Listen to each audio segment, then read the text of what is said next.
골로새서 3장 1절 2절 말씀을 함께 읽겠습니다.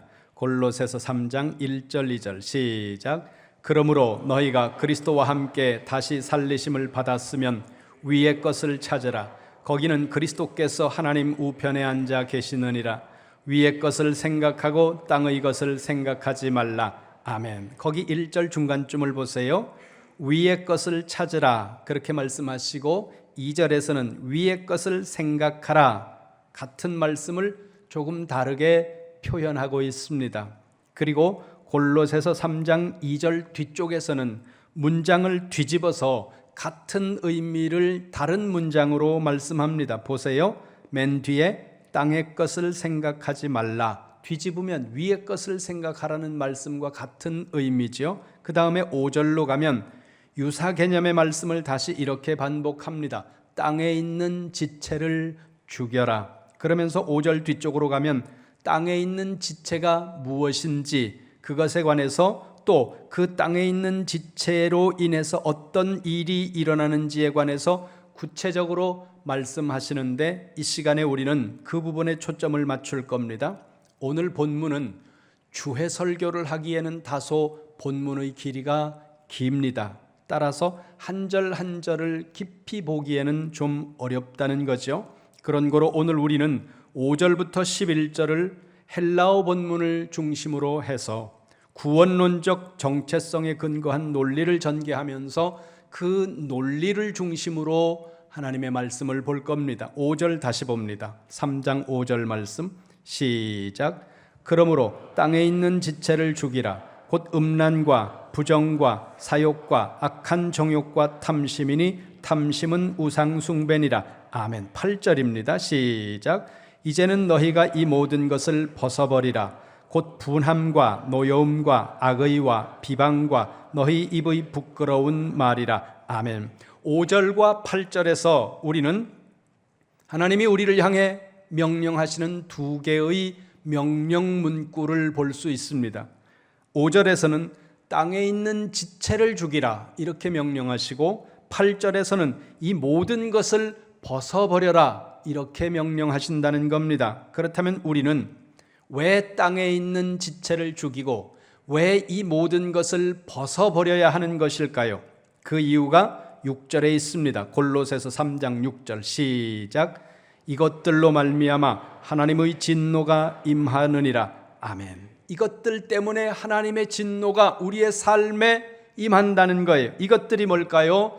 골로새서 3장 5절에서 아주 구체적으로 말씀합니다. 골로새서 3장 5절 한 번 더 봅니다. 그러므로 땅에 있는 지체를 죽이라. 곧 음란과 부정과 사욕과 악한 정욕과 탐심이니 탐심은 우상 숭배니라. 아멘.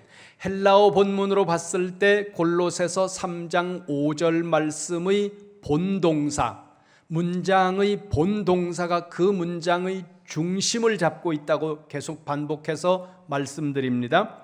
이 헬라어 사본으로 보았을 때 3장 5절의 본동사는 네크로사테라는 헬라어인데 죽이라, 죽이다 이런 동사라는 겁니다. 그런데 이 단어가 2인칭 복수 명령법이에요. 2인칭은 너예요. 복수는 너희들입니다.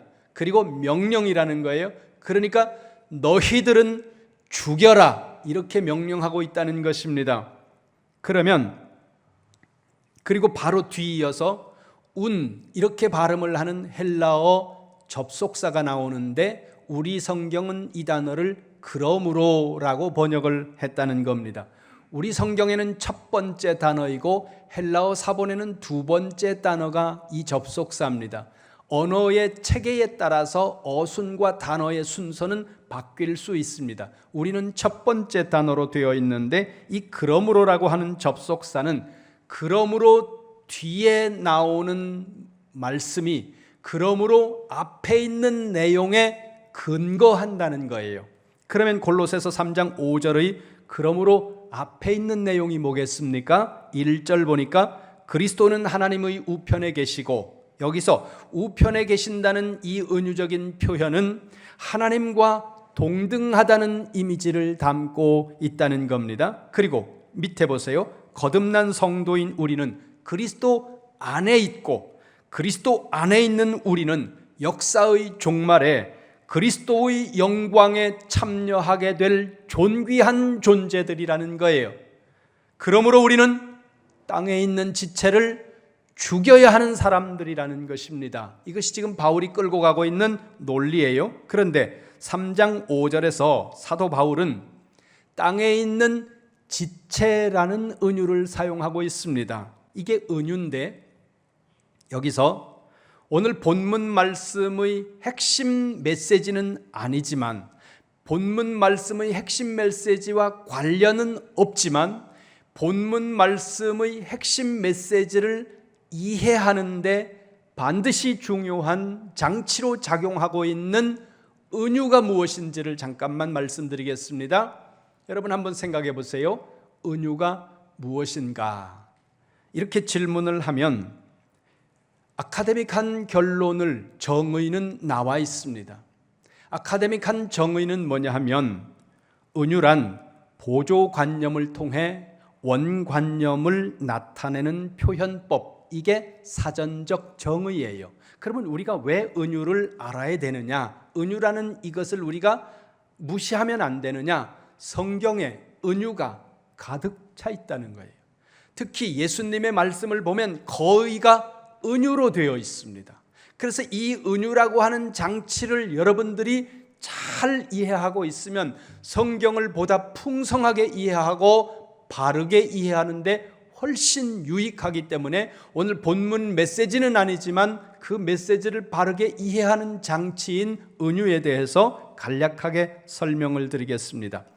은유를 이해하기 위해서는 우리가 은유와 함께 이해해야 하는 두 가지의 개념이 있습니다. 그래서 은유 그리고 두 가지의 다른 개념 해서 세 가지를 말씀드리는데요. 첫 번째로 여러분들이 기억해야 하는 것이 동일률이라는 원칙입니다. 동일률이 뭐냐 하면 식으로 표현하면 A equal A라는 거예요. A는 A다. 이게 동일률이에요. 이걸 문장으로 만들면 사과는 사과다. 사람은 사람이다. 여러분이 많이 들어본 스님이 하신 유명한 말이 있습니다. 물은 물이다. 산은 산이다. 이게 이 이야기예요. 그러면 이 동일률이 뭐냐? 이 동일률은 가장 단순한 논리 명제이고 어떤 것을 존재 자체로 인정하는 가장 기본적인 사고의 규칙이에요. 두 번째가 뭐냐 하면 두 번째는 모순율입니다.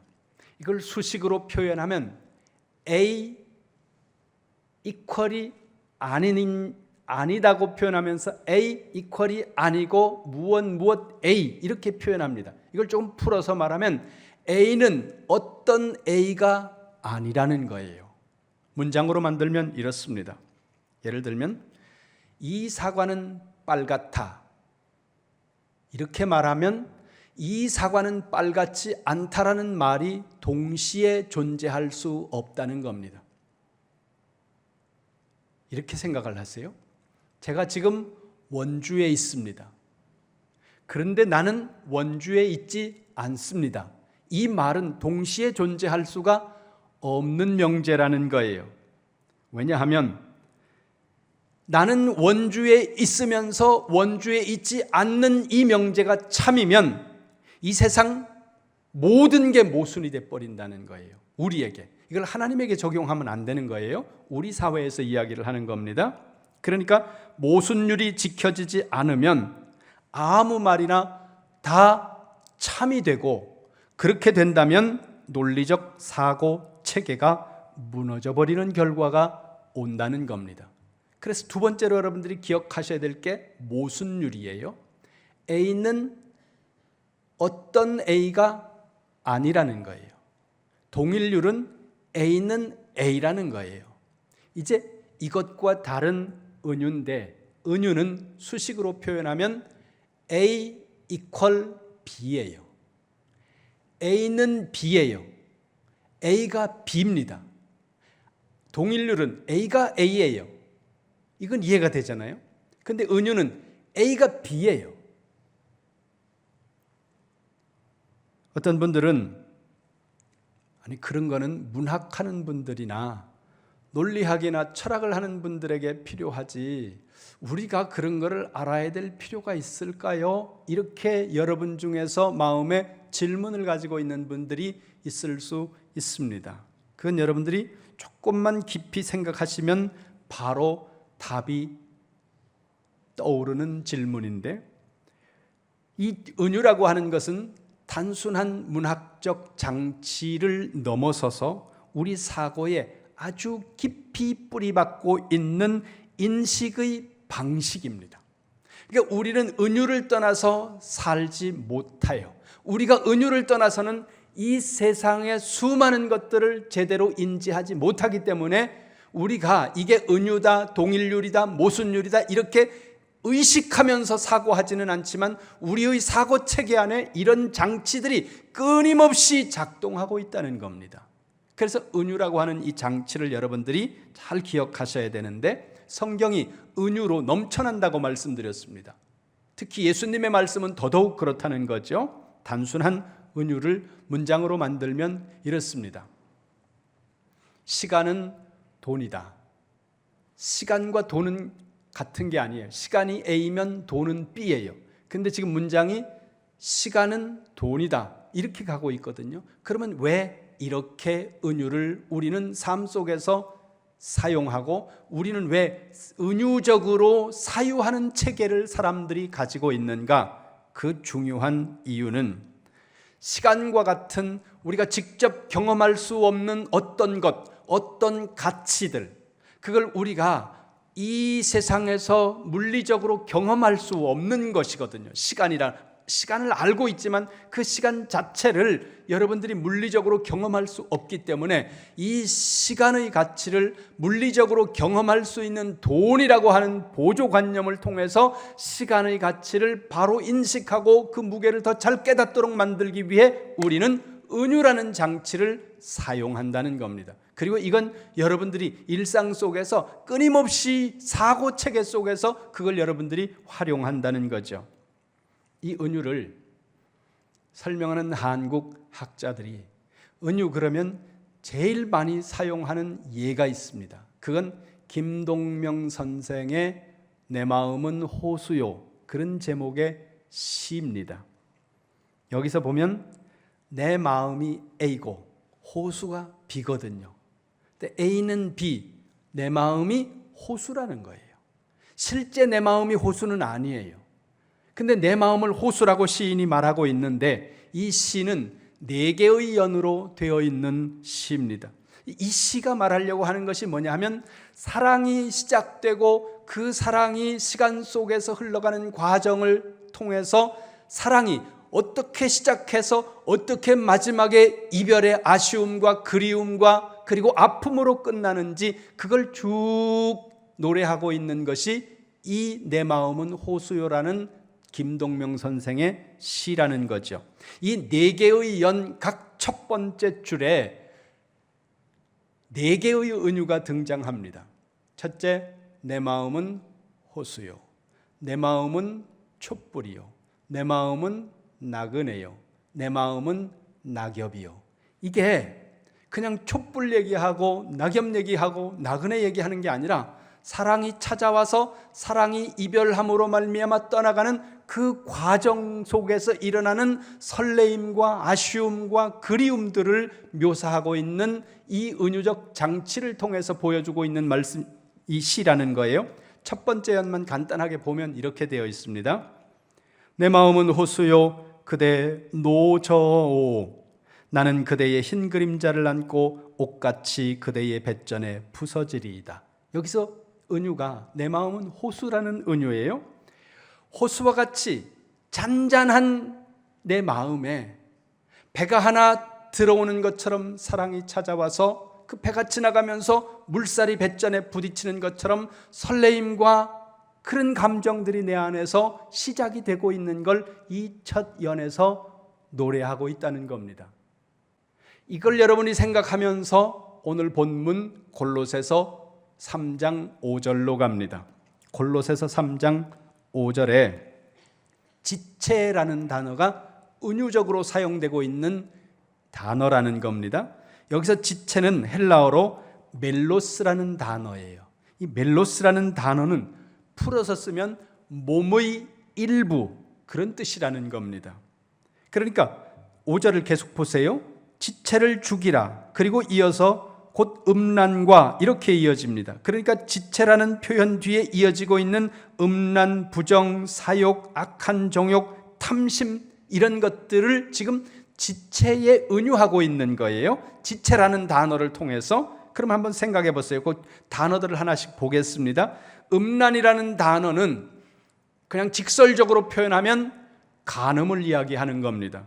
그리고 거기 부정이라는 단어가 나오는데 불결함을 이야기하는 것이고 종교적으로 오염된 것을 지칭하는 단어입니다. 그리고 사욕 혹은 정욕 이렇게 표현하는데 고통스러운 욕망이라는 뜻입니다. 좀 더 풀어서 철학적으로 이해를 한다면 타락한 욕망을 지칭해요.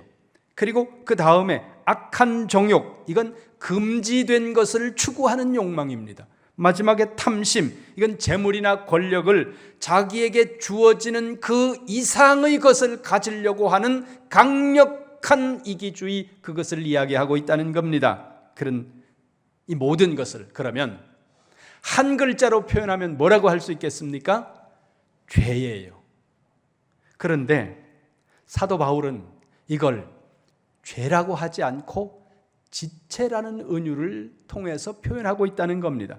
그러면 지체라는 은유를 통해서 죄 이렇게 하면 그냥 이해가 확 오는데 왜 사도 바울은 지체라고 표현하고 있을까를 생각해야 된다는 거예요. 왜 어렵게 은유라는 이 장치를 가지고 와서 말하고 있을까? 그거는 사도 바울이 지체라는 이 은유를 통해서 말하려고 하는 게 있다는 겁니다.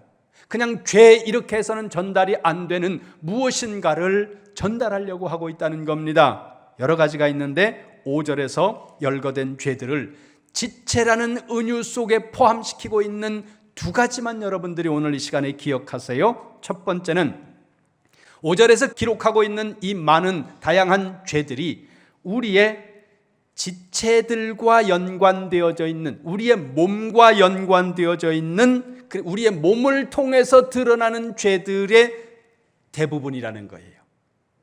두 번째는 그 지체를 통해서 드러나는 죄들이 우리의 몸이 손과 발과 귀와 이런 것들이 우리의 몸에 붙어 있는 것처럼 이 죄들이 우리에게서 떨어지지 않는다는 거예요. 우리에게서 이 죄가 분리되어 나가기가 손이 몸에 붙어 있는 것처럼 너무도 강력하게 우리의 삶과 우리의 지체들을 통해서 죄를 짓는 이것들이 우리에게 너무도 강력하게 붙어 있다는 거예요. 그래서 이게 손이 몸에서 안 떨어지는 것처럼 죄가 끊임없이 우리를 괴롭히고 우리를 죄의 세력 아래로 사로잡아가는 그런 성질을 가지고 있다. 그걸 이야기하기 위해 죄라고 말하지 않고 지체라는 단어를 통해서 이야기하고 있다는 겁니다. 그러면 왜 우리는 이렇게 몸의 일부처럼 죄가 우리에게서 끊어지지 않고 죄가 우리에게서 떨어지지 않는 이 죄를 끊어야 하느냐? 여기서도 끊어야 한다는 표현을 하지 않고 죽이라고 말하고 있습니다. 죽이라는 건 뭐예요? 손을 잘라내라는 거예요. 이 엄청나게 강력한 표현을 하고 있다는 것은 이런 죄들이 우리에게서 이렇게 떨어지기가 어려운데 그럼에도 불구하고 이 죄를 끊어야 하고 이 죄를 죽여야 하는 이유가 뭐냐? 6절의 이유가 나와 있다는 겁니다. 골로새서 3장 6절인데 그 앞에 1절부터 4절까지에서는 거듭난 영적 신분에 근거해서 우리가 죄를 지으면 안 된다 이런 말씀을 해요. 너는 죄를 지을 수 없는 신분이야. 넌 그러면 안 되잖아. 여러분 그런 표현 잘 하잖아요. 야, 너 학생이야. 머리가 그게 뭐야? 너 학생이야. 너 중학생인데 입술이 그게 뭐야? 이건 뭐예요? 신분을 이야기하는 거예요. 우리의 신분에 근거해서 하나님의 자녀라는, 하나님의 백성이라는 우리의 신분에 근거해서 그런 죄를 지으면 안 된다. 이렇게 1절부터 4절까지 말씀을 했다면 6절에서는 다른 논리로 죄를 범하면 안 된다는 이야기를 하고 있다는 겁니다. 6절 보세요. 6절. 같이 봅니다. 시작. 이것들로 말미암아 하나님의 진노가 임하느니라. 아멘. 6절에서 말씀하고 있는 이것들이 뭐예요? 직접적으로는 5절에서 나열하고 있는 죄입니다. 그러니까 음란과 부정과 사욕과 악한 정욕과 탐심을 말씀하고, 이런 죄들 때문에 하나님의 진노가 우리에게 온다는 거예요. 그래서 죄를 죽여야 한다는 것입니다. 이게 지금 바울이 말하고 있는 논리예요. 그런데 여기 5절에서 죄를 열거하고 있는 게 5가지입니다. 그러면 이 5가지만 그러냐? 그거는 아니고, 여기는 대명사격으로 거론을 했을 뿐이고 사실은 모든 죄를 지칭하고 있는 말씀입니다. 성경을 보겠습니다. 창세기로 가봅니다. 창세기 6장 5절 말씀입니다. 같이 봅니다. 시작. 여호와께서 사람의 죄악이 세상에 가득함과 그의 마음으로 생각하는 모든 계획이 항상 악할 뿐임을 보시고. 아멘. 거기 보세요. 사람의 죄악이 세상에 가득했다. 그래서 뭐가 오는 거예요? 홍수, 심판, 하나님의 진노가 오시는 거예요. 심판이라는 하나님의 진노가 어디에 근거해 오고 있습니까? 죄에 근거해서 오고 있다는 거죠. 출애굽기로 가봅니다. 32장 9절과 10절입니다. 출애굽기 32장 9절 10절 말씀 같이 봅니다. 시작. 여호와께서 또 모세에게 이르시되 내가 이 백성을 보니 목이 뻣뻣한 백성이로다. 그런즉 내가 하는 대로 두라. 내가 그들에게 진노하여 그들을 진멸하고 너를 큰 나라가 되게 하리라. 아멘. 10절을 보세요. 하나님이 모세를 향해서 말씀하십니다. 모세야, 너 내가 하는 거 말리지 마. 내가 하는 거 그냥 놔둬. 내가 진노함을 통해서 이 이스라엘 백성들을 다 진멸시켜 버릴 거야. 9절 보세요. 왜 그렇게 하시는 겁니까? 9절. 내가 이 백성을 보니 이 백성들은 목이 뻣뻣한 자들이야. 이게 또 은유예요. 목이 뻣뻣하다는 이 은유는 어떤 의미를 가지고 있을까요? 고집스럽고 완고하고 순종하지 않는 것, 이것을 목이 뻣뻣하다는 표현을 통해 지금 하나님이 말씀하고 있다는 겁니다. 그러니까 불순종하고 고집스럽고 순종하지 않는 것. 여러분, 하나님의 말씀 앞에서는 여러분들의 고집을 좀 내려놓으세요. 아무도 아멘은 안 해요. 안 내려놓겠다는 거잖아요. 그냥 나는 내 성질대로 하고 내 계획대로 하겠다는 거잖아요. 여러분, 계획을 세우지 말라는 게 아니에요. 줏대 없이 살라는 게 아닙니다. 그러나 하나님의 말씀 앞에서는 여러분의 고집을 내려놓을 줄 알아야 된다는 거죠. 그렇지 않으면 하나님이 말씀하세요. 목이 뻣뻣하구만. 그래서 사도 바울은 로마서 1장 8절에서 이렇게 말합니다. 하나님의 진노가 불의로 진리를 막는 사람들의 모든 경건하지 않음과 불의에 대하여 하늘로부터 나타난다. 죄로 말미암아 하나님의 진노가 쏟아진다는 거죠.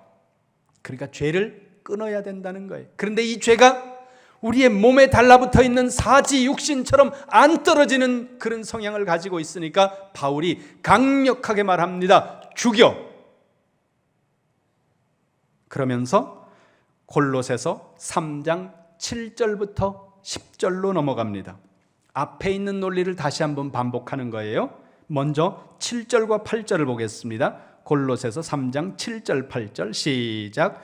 너희도 전에 그 가운데 살 때에는 그 가운데서 행하였으나 이제는 너희가 이 모든 것을 벗어버리라. 곧 분함과 노여움과 악의와 비방과 너희 입의 부끄러운 말이라. 아멘. 7절 다시 보세요. 너희도 전에는 그 가운데서 살았다. 여기서 말씀하고 있는 전에가 뭐예요?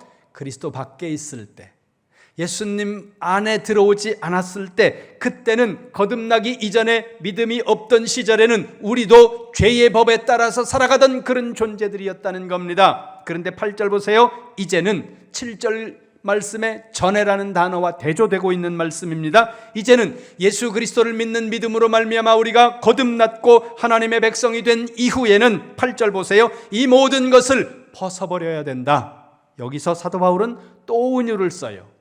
벗어버리라는 게 뭘 이야기하는 거예요? 옷을 입고 벗는 것이 떠오르지 않습니까? 그러면 벗어버려야 된다는 이 은유, 옷은 어디에다 걸칩니까? 우리 몸 밖에다 걸치는 거예요. 우리 몸에다가 걸치는 거예요. 그러니까 우리 몸에 이렇게 보이도록 걸치는 이 옷, 무엇을 은유하고 있습니까? 삶, 행동, behavior, 이걸 의미한다는 거예요. 그러니까 이걸 벗으라는 건 뭐예요? 옷을 벗듯이 지금 죄에 끌려가고 있는, 죄를 범하고 있는 그 행동을 버리라는 거예요. 바꾸라는 겁니다. 전에 예수님 안 믿을 때, 예수님을 모를 때는 그 속에서 살고 그 속에서 먹고 마시고 그렇게 살았지만, 그러나 이제 예수 그리스도를 믿은 다음에는 알지 않냐? 뭐가 죄인지 알지 않냐? 그렇다면 옷을 벗는 것처럼 이제 그 죄된 행동을, 삶을 벗어야 된다는 거예요. 바꾸어야 된다는 것입니다.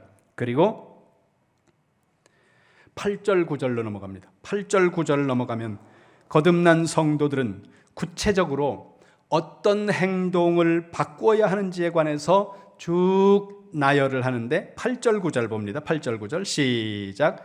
이제는 너희가 이 모든 것을 벗어버리라. 곧 분함과 노여움과 악의와 비방과 너희 입에 부끄러운 말이라. 너희가 서로 거짓말을 하지 말라. 옛사람과 그 행위를 벗어버리고. 아멘. 잘 보면 칼로 자르듯이 명확하게 구분하기는 조금 어려운 부분이 있지만, 무리가 있지만, 개략적으로 보면 5절부터 8절까지 7절까지에서 열거하고 있는 죄는 욕망과 관련되어 있는 죄예요. 그리고 8절 9절까지에서 열거하고 있는 죄는 우리의 언어 생활과 관련이 되어 있는 죄라는 겁니다. 8절 보세요. 분함, 노여움, 악의, 비방, 부끄러운 말, 그리고 9절에 거짓말, 이렇게 6가지를 말씀하고 있는데 8절에 나와 있는 5가지만 한번 살펴보도록 하겠습니다. 모두가 다 언어와 직접적으로 관련이 있지는 않지만 직간접적으로 언어에 영향을 미치는 그런 것이라는 겁니다. 첫 번째 단어가 뭐예요? 분함이라는 거예요. 오르게라는 단어입니다. 헬라어로. 이건 흥분하는 걸 말해요. 화내는 걸 말합니다. 그러니까 여기서 지금 뭐라고 말씀하는 거예요? 충동적으로 흥분하고 화내지 말라는 거예요. 야고보서 1장 20절에서 야고보 선생은 이렇게 말합니다.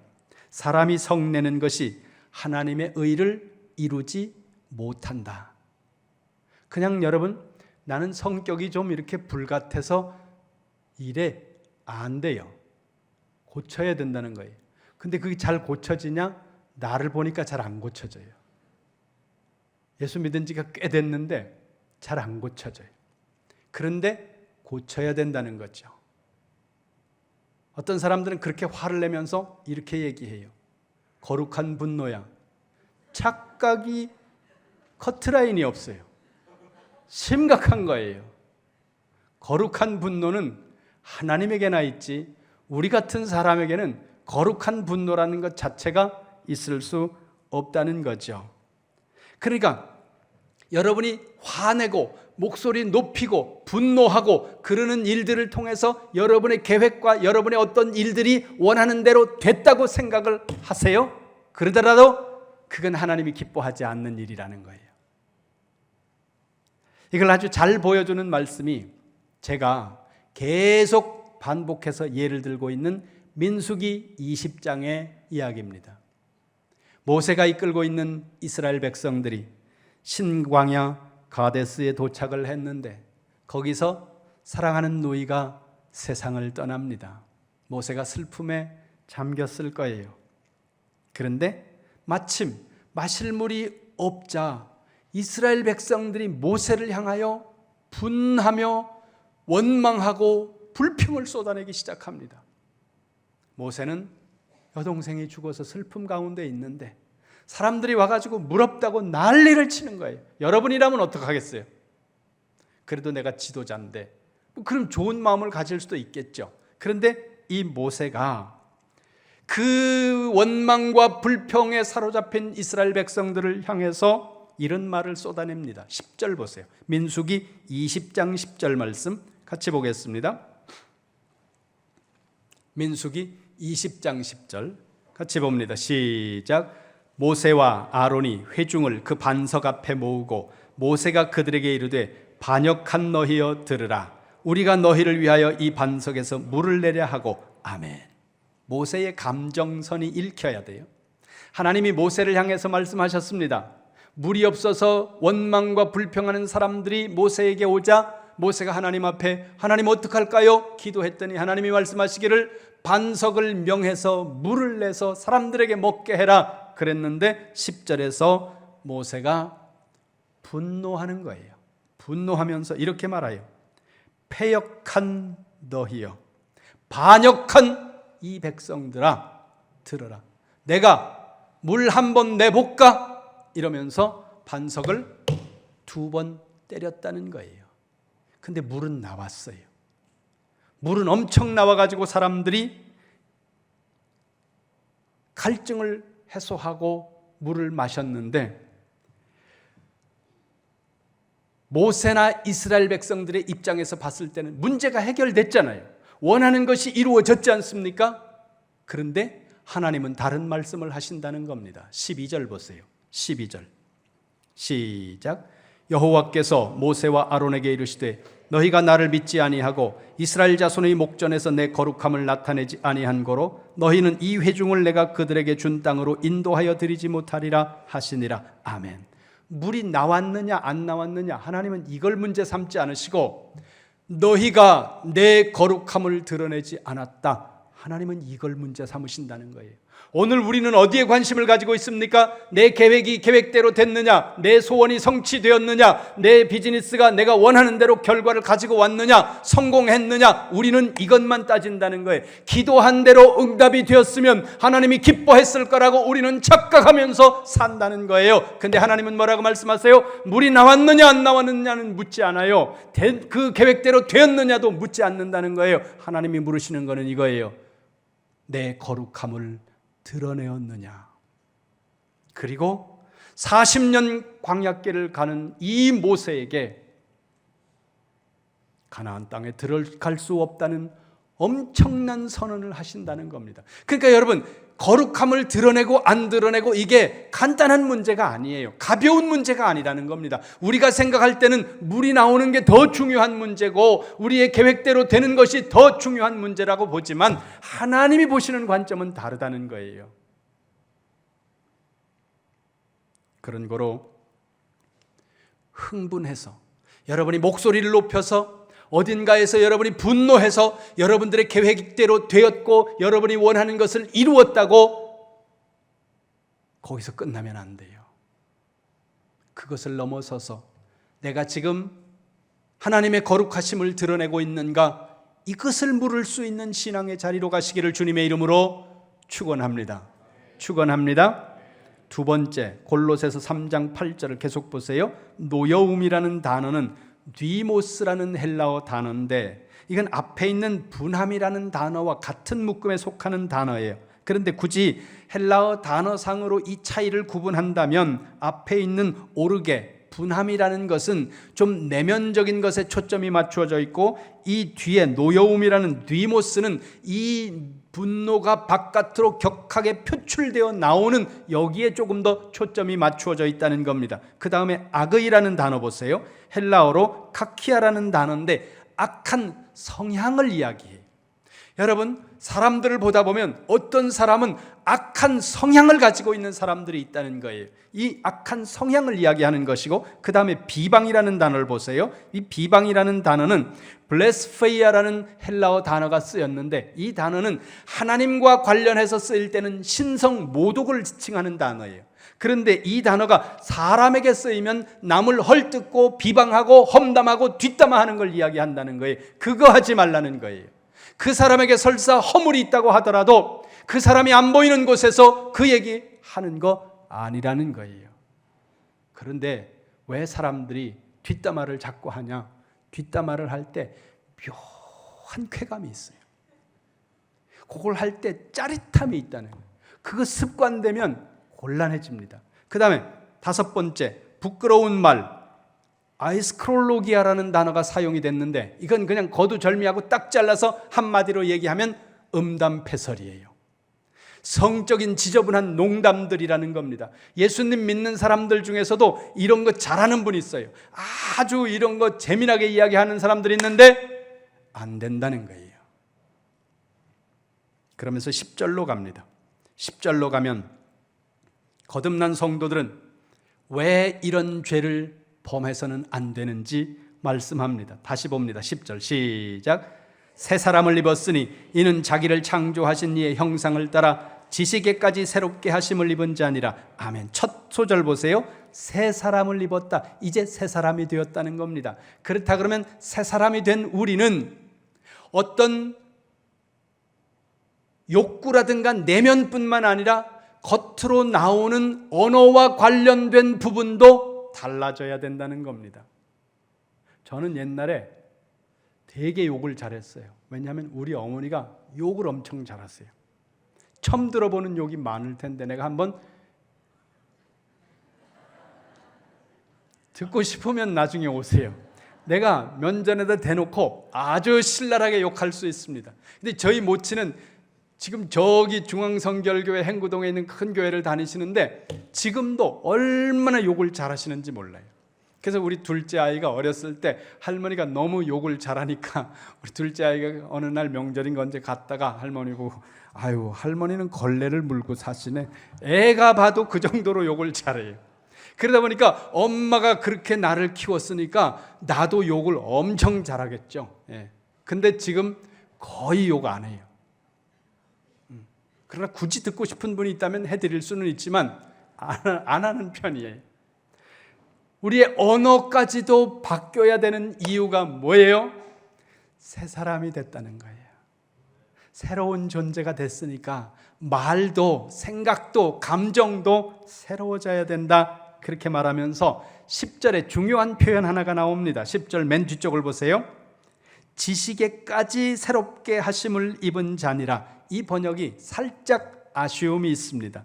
지식에까지 새롭다는 이 문장은 지식도 새로워져야 된다, 이런 뉘앙스로 오늘 우리가 이 본문을 이해할 수 있는데 헬라어 사본을 보면 이렇게 되어 있습니다. 에이스 에피그노신. 에이스라는 전치사가 앞에 있어요. 그노시스가 지식이라는 뜻이거든요. 근데 그 앞에 에이스라는 전치사가 있는데 에이스라는 전치사는 무엇까지 이렇게 번역이 돼요. 그래서 지식에까지 우린 이렇게 번역이 됐는데 지식도 이런 뉘앙스로 우리에게 온다는 거예요. 근데 헬라어 사본의 뉘앙스는 그게 아니라 여기서부터 여기까지 그런 의미라는 거예요. 그렇다면 이 본문을, 이 단어를 조금 다르게 번역을 한다면 이런 뜻이에요. 들어보세요. 하나님의 형상을 온전하게 하는 지식에 이르기까지 계속, 거기에 도달할 때까지 계속이라는 거예요. 이건 뭘 이야기하는 겁니까? 성화를 이야기하는 거예요. 우리의 삶 속에서 하나님의 형상이 우리 안에 회복되어지고 우리의 하나님께서 보시기에 좋았던 우리의 모습, 그 모습이 우리 안에서 다시금 회복되어질 때까지 계속적으로 우리는 자라가야 되고 변화되어야 된다. 주님이 말씀하고 있다는 겁니다. 하나님은 우리를 향해 말씀합니다. 명령하십니다. 지체를 죽여라. 땅에 있는 지체를 죽여라. 그리고 이 모든 것들을 벗어버려라. 우리는 왜 땅에 있는 지체, 이 죄를 죽이고 땅에서 범하는 이 옷처럼 걸치고 있는 우리의 삶에 나타나는 이런 죄들을 옷을 벗듯이 벗어버려야 하는 겁니까? 하나님의 진노가 죄로 말미암아 우리에게 임하기 때문에 우리는 이것을 끊어야 된다는 거죠. 그러면 우리가 죽이고 벗어야 하는 죄들이 무엇입니까? 절제하지 못하는 우리의 욕망과 관련된 죄, 그리고 성도의 거룩한 삶에 합당하지 않은 언행들, 이 모든 죄들을 죽이고 벗어버려서 삶을 바꿔야 된다고 주님이 우리를 향해 말씀하고 있습니다. 그리고 이 싸움은 우리가 하나님의 형상을 회복하는 그날까지 계속되어져야 하는 성화의 긴 과정이라는 것을 기억하고 힘써 땅에 있는 지체를 죽이고 더 나아가 더러운 옷을 벗듯이 죄된 행동들을 벗어버리는 성화의 삶을 살아가는 성도가 되시기를 주님의 이름으로 축원합니다.